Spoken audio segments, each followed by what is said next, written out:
This channel does not promote any violent, harmful, or illegal activities. All content provided by this channel is meant for an educational purpose only.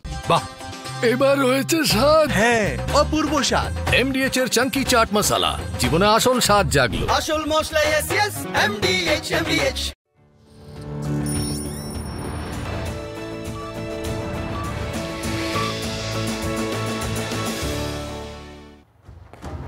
নমস্কার, বিকেল ৫টা মানেই পাঁচ কথা। আর পাঁচ কথা মানেই এখনো পর্যন্ত যা যা ঘটে গেছে তার মধ্যে থেকে ঝাড়াই বাছাই করে সেরা খবর আপনাদের জন্য নিয়ে আসি আমি মঞ্জিরা। আজ পাঁচ কথায় কোন দিকে নজর? অবশ্যই শুরুতেই নজর হাওড়াতে। কেন হাওড়াতে নজর? হাওড়া জগৎবল্লভপুরে জুট মিলে বিধ্বংসী আগুন। শ্রমিকরা কাজ করার সময় ভিতরে বিধ্বংসী আগুন ছড়ালো, সেই আগুন গুদামেও। ছবি দেখাচ্ছি আপনাদের। আটকে পড়া শ্রমিকদের উদ্ধারের চেষ্টা করা হচ্ছে বলে জানা যাচ্ছে। পাশাপাশি আগুন নেভানোর চেষ্টা দমকলের দুটি ইঞ্জিনের। এই মুহূর্তের কি পরিস্থিতি, ভেতরে কেউ আদৌ আটকে আছে কিনা সবটাই জানার চেষ্টা করব। সুব্রত আমাদের সঙ্গে রয়েছেন, আমাদের প্রতিনিধি জানাবেন। সুব্রত, এখন কি পরিস্থিতি?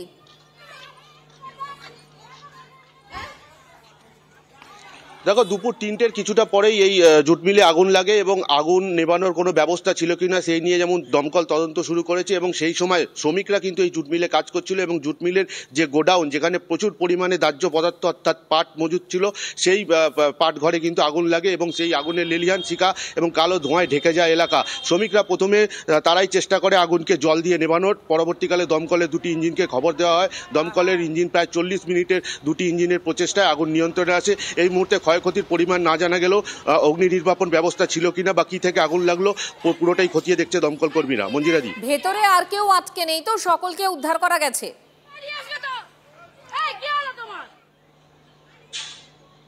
হ্যাঁ, দেখো, আগুন নেভানোর সময় যে সমস্ত শ্রমিকরা বা আগুন লাগার সময় যে সমস্ত শ্রমিকরা ভেতরে ছিল তারা কিন্তু দ্রুততার সঙ্গে বেরিয়ে আসে। পরবর্তীকালে বেশ কিছু শ্রমিক তারাই কিন্তু ঝুঁকি নিয়ে আগুন নেভানোর কাজ করে, ফলে এই আগুন নিভে গেছে, কিন্তু এখনো পর্যন্ত কোনো হতাহতের বা কারোর ক্ষয়ক্ষতির কোনো খবর নেই। সুব্রত, আপাতত তোমাকে ধন্যবাদ। এই মুহূর্তে যে ছবি আপনাদেরকে দেখাচ্ছিল, বিধ্বংসী আগুন জগৎবল্লভপুর, হাওড়ার জগৎবল্লভপুরে জুট মিলে এই বিধ্বংসী আগুন লাগে।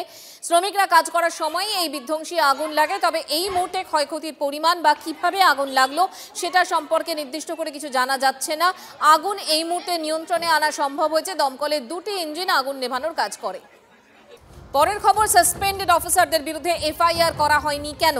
রাজ্যের কাছে তথ্য তলব করুক আদালত। হাইকোর্টে আরজি কমিশনের এফআইআর করার নির্দেশ মানেনি রাজ্য। হাইকোর্টে জানালো কমিশন, ভোটার তালিকায় কারচুপির অভিযোগ, 4 অফিসারকে সাসপেন্ড করে রাজ্য। এফআইআর দায়ের না করার পিছনে কারণ কি? ইচ্ছাকৃতভাবে কাউকে আড়াল করা হচ্ছে কি? কাকদ্বীপের এক সাসপেন্ডেড অফিসারের করা মামলার শুনানিতে রাজ্যের মনোভাব নিয়ে প্রশ্ন নির্বাচন কমিশনের। আর কোন কোন প্রশ্ন উঠল এই মুহূর্তে এই বিষয়কে কেন্দ্র করে? শ্রাবন্তী শাহ আমাদের সঙ্গে রয়েছেন, আমাদের প্রতিনিধি, জানবো তার কাছ থেকে। শ্রাবন্তী, দেখো, মূলত কাকদ্বীপের এই অফিসার যার বিরুদ্ধে অভিযোগ উঠেছিল তিনি নিজেই কলকাতা হাইকোর্টের দ্বারস্থ হন এবং তার বক্তব্য ছিল যে শুধুমাত্র তিনি একা নন, এই কাজে অনেকে যুক্ত রয়েছেন, ফলে সিবিআই তদন্তের দাবি করেন তিনি। বিচারপতি অমৃতা সিনহার ঘরে এদিনকে কমিশন রিপোর্ট দিয়ে জানায় এবং কমিশন তার সত্যতা স্বীকার করে। বেশ কিছুদিন আগেও আমরা দেখেছি যে মুখ্য সচিবকে তলব পর্যন্ত করা হয়েছিল জাতীয় নির্বাচন কমিশন দপ্তর পর্যন্ত, কিন্তু তারপরেও সাসপেন্ডেড অফিসারদের বিরুদ্ধে এফআইআর করা হয়নি। সেই রিপোর্ট আজকে জমা দিয়ে কমিশন জানিয়েছে যে আদালত যদি চায় এ বিষয়ে নিজস্ব তথ্য অনুসন্ধান করতে পারে, কোনো নির্দেশ দিতে পারে, কারণ বারবার বলার পরেও কমিশনের কোনো নির্দেশই রাজ্য সরকার মানেনি এবং বলার পরেও এফআইআর করা হয়নি। ফলে কার্যত এই রিপোর্টের পরে কমিশন যে কোথাও গিয়ে একটা অসহায় সেটা অনেকটাই স্পষ্ট। এদিন রাজ্যের কাছে বিচারপতি অমৃতা সিনহার কাছে এই রিপোর্ট দিয়ে কমিশন জানায় যদি আদালত নির্দেশ দেয় রাজ্যকে তাহলে তাদের কোনো আপত্তি নেই। সেক্ষেত্রে আদালতের মনোভাব, শ্রাবন্তী? দেখো, বিচারপতি অমৃতা সিনহার কাছে মামলাটির নিষ্পত্তির জন্য আবেদন করা হয়, যদিও বিচারপতি সেরকমটি করতে চাননি। তার বক্তব্য যে কেন রাজ্য সরকার এই বিষয়ে কোনো স্টেপ নেয়নি সে বিষয়ে পরবর্তী সময় জানাতে নির্দেশ দেওয়া হয়েছে। শ্রাবন্তী, তোমাকে ধন্যবাদ। এই মুহূর্তে যে খবর শ্রাবন্তী আমাদের জানাচ্ছিলেন, সাসপেন্ডেড অফিসারদের বিরুদ্ধে এফআইআর করা হয়নি কেন? রাজ্যের কাছে তথ্য তলব করুক আদালত। হাইকোর্টে আরজি কমিশনের এফআইআর করার নির্দেশ মানেনি রাজ্য। হাইকোর্টে জানালো কমিশন, ভোটার তালিকায় কারচুপির অভিযোগ, 4 অফিসারকে সাসপেন্ড করে রাজ্য। এফআইআর দায়ের না করার পিছনে কারণ কি?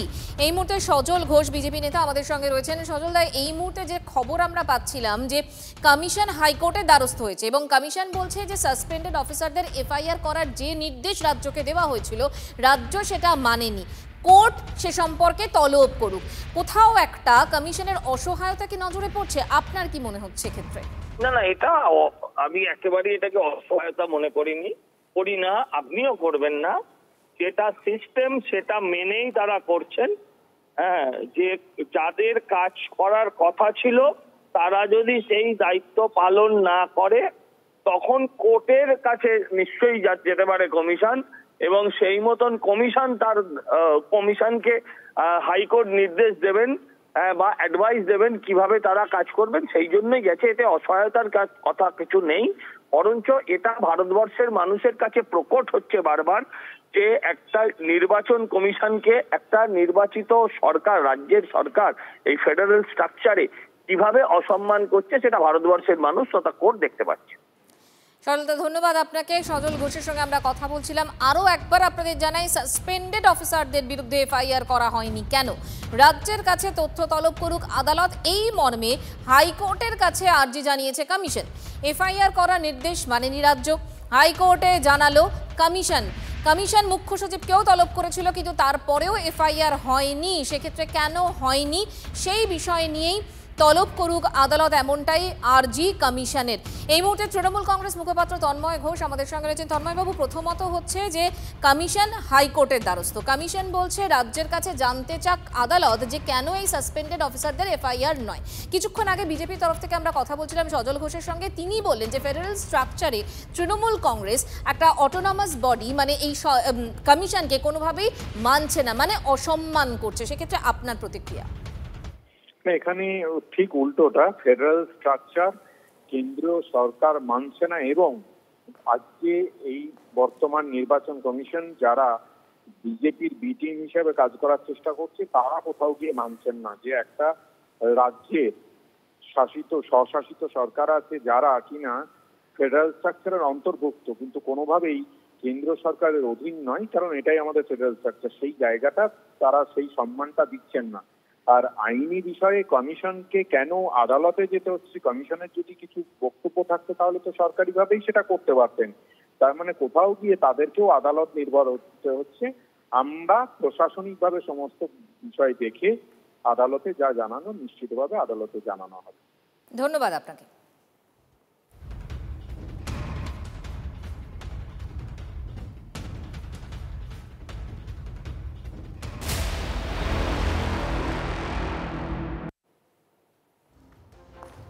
রাজ্য থেকে এবার চলুন নেপালে।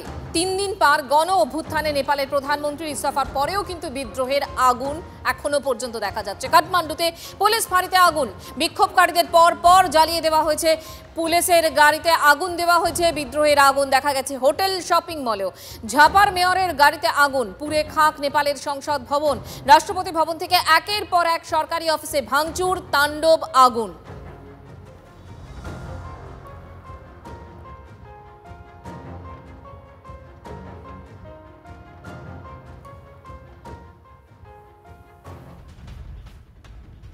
তার মানে এই মুহূর্তে নেপালে নৈরাজ্যের ছবিটাই কিন্তু দেখা যাচ্ছে। অশান্তি থামার একেবারেই নাম নেই নেপালে। इस वक्त हम काठमांडू के भाट बटेनी सुपर मॉल के ठीक सामने हैं। कल जब प्रदर्शनकारी सड़कों पर उतरे तो न सिर्फ सरकारी संपत्तियों को नुकसान पहुंचाया गया बल्कि जो प्राइवेट प्रॉपर्टीज भी थी और उनसे नेताओं का संबंध था, ऐसी प्रॉपर्टीज को भी आग के हवाले कर दिया गया। सबसे पहले ये बोर्ड देखिए, ये यहाँ का बहुत बड़ा और बहुत चर्चित मॉल है, भाट बटेनी सुपर मॉल इसको कहा जाता है, सुपर स्टोर कहा जाता है। और कैसे कल जो आग लगाई गई थी उसका धुआं अब भी आप इस वक्त इस मॉल के में जलते हुए और धुएं को उठते हुए देख सकते हैं।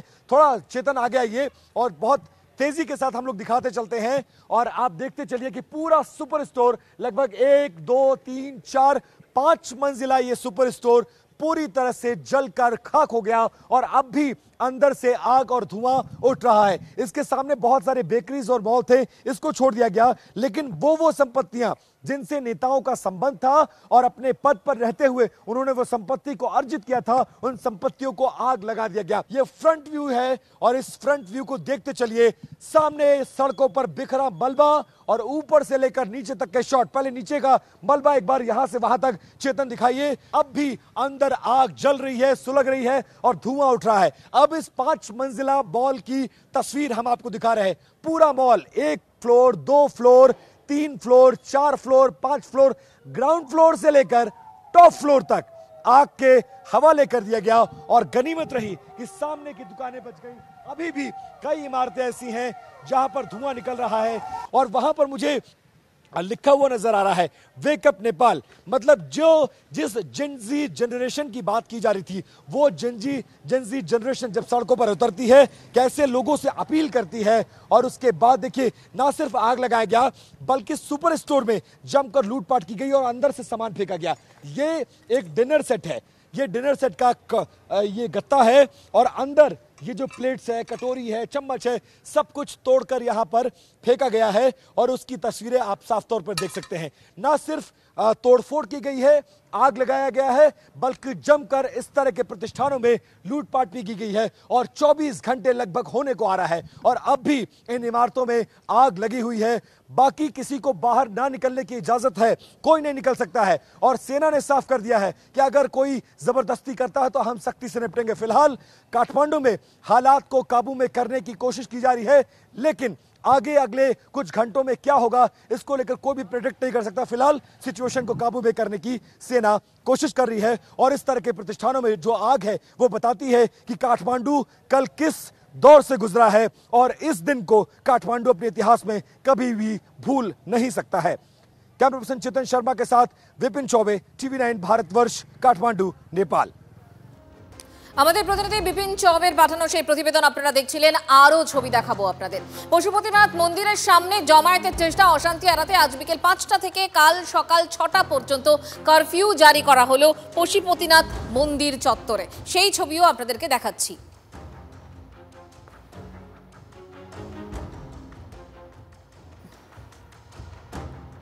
নেপালে গণরোষ, দেশে দুর্নীতিগ্রস্তদের বিরুদ্ধে সরব তৃণমূল বিধায়ক। কবে যে আমাদের দেশের তানাশাহিদের একই হাল হবে আর দুর্নীতির শিরোমণিদের মুখোশ খুলে যাবে, আর কবে?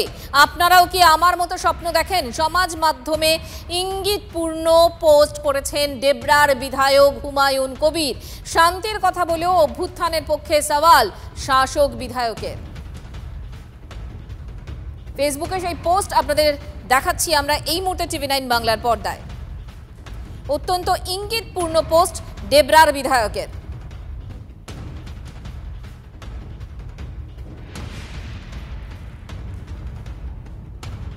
যখন কলকাতার বাসে পকেটমার ধরা পড়ে, পকেটমারকে বাঁচানোর জন্য পকেটমারের বন্ধুরা চোর মার করতে করতে ওকে নিয়ে পালিয়ে যায়। তো তৃণমূল কংগ্রেসের বিধায়কের আগে সেই জন্য দুর্নীতি নিয়ে কথা বলতে শুরু করে দিয়েছে, গণ অভ্যুত্থান নিয়ে। দুর্নীতির জন্য যদি গণ অভ্যুত্থান কোথায় হতে হয় তা পশ্চিমবঙ্গে হবে। পশ্চিমবঙ্গে তৃণমূল কংগ্রেসের নেতারা নিজেরাই ঘোষণা করুক না কেন, আমি মন্ত্রী, আমাকে প্রতি বছর আমার সম্পত্তির খতিয়ান মাননীয় প্রধানমন্ত্রীর দপ্তরে জমা করতে হয়। তৃণমূল কংগ্রেসের নেতারা 11 সালে ক্ষমতায় আসার আগে কার কি সম্পত্তি ছিল, বর্তমানে নিজেরা এবং নিজেদের আশেপাশে ছেলে মেয়ে, বউ, বন্ধু, শালি, এদের নামে কত সম্পত্তি হয়েছে তার একবার লেখাজোখা দিক না, বাংলার জনগণ দেখুক। তৃণমূল কংগ্রেস তো মাওবাদী সশস্ত্র বিপ্লবে বিশ্বাস করে না। তৃণমূল কংগ্রেস ধর্মনিরপেক্ষতায় বিশ্বাস করে, তৃণমূল কংগ্রেস যুক্তরাষ্ট্রীয় কাঠামোয় বিশ্বাস করে। অভ্যুত্থান কখনো ধর্মনিরপেক্ষ রাষ্ট্রে যুক্তরাষ্ট্রীয় কাঠামোয় যারা সংবিধান মেনে চলে তারা চাইতে পারেন না। এটা উনি ওনার পার্সোনাল ক্যাপাসিটিতে বলেছেন। সামনেই 2026 আসছে, 2024-এর লোকসভার নির্বাচন গেছে। মানুষ উপর্যুপরি ভোট দিয়ে বোঝাচ্ছেন যে মানুষের আস্থা অটুট তৃণমূলের প্রতি, তাই নয় উপর্যুপরি বাড়ছে। মমতা ব্যানার্জি বাংলার মানুষের আশা আকাঙ্ক্ষার প্রতীক। গণতান্ত্রিক ব্যবস্থায় নির্বাচিত সরকারকে সশস্ত্র অভ্যুত্থান দিয়ে উৎখাত করা যায় না। নবান্ন অভিযানে তিলোত্তমার মায়ের আক্রান্তের ঘটনা, ফের তদন্তের নির্দেশ হাইকোর্টের। আদালতের রায় খুশি তিলোত্তমার মা। পুলিশের বিরুদ্ধে দ্বিচারিতার অভিযোগ। নবান্ন অভিযানের দিন পুলিশ তাকে টেনে নিয়ে গিয়ে মেরেছিল, হাতের শাখা পলা ভেঙেছিল বলে অভিযোগ তিলোত্তমার মায়ের। একটা ভালো যে ওই ডুপ্লিকেট যে রিপোর্টটা ওটা মহামান্য জজ অ্যাকসেপ্ট করেননি, কারণ ওটা ম্যানিপুলেট করা হয়েছিল।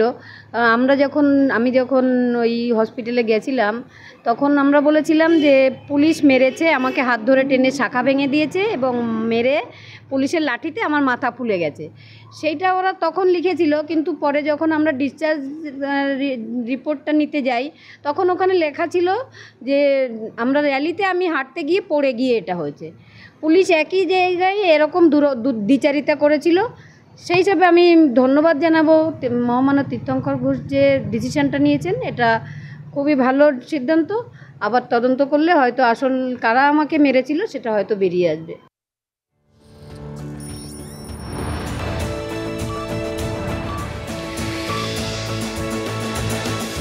MDH চানা মশলা, এখন ছোলা হোক বা বরবটি দানা, সাদা চানা হোক বা কালো, সব রান্নাই হবে অসাধারণ।